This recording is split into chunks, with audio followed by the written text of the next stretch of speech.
xibaar yu wér te wóor ca tàng ba abonnez-vous pour ngeen di mën di jot suñuy vidéo.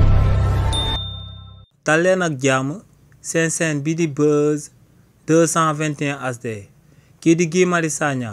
te akub député bu féetewoo ci parti bi di Pastef te akub personnalité politique bu kenn dootu présenté ci réew mi di Sénégal yëkkati nay ŋàññ daal di koy jëmale ci woy yi nga xam ne ancien président de la république bii di président Macky Sall jibaloon na ko ginnaaw bam daan amal akub interview ak benn influenceur français. c'est li ni mel di président Macky Sall dafa doon woy bi ñu dippee les Coco Santé te ci li ni mel daa am ci benn passage bi nga xam ne dañuy wax pilon pam pam pilon géema géema géema. c'est li ni mel nag kii di Guy Marius Sagna ne ginnaaw bu président Macky Sall nekkee woon ci bopp réew mi benn pan-pan lañ daan déglu di ko doon dégg ci réewu Sénégal te moom mooy pan-pan bi nga xam ne da doon bàyyeekoo ci benn pistolet yi nga xam ne waa régime président Macky Sall ñoom si seen wàllu bopp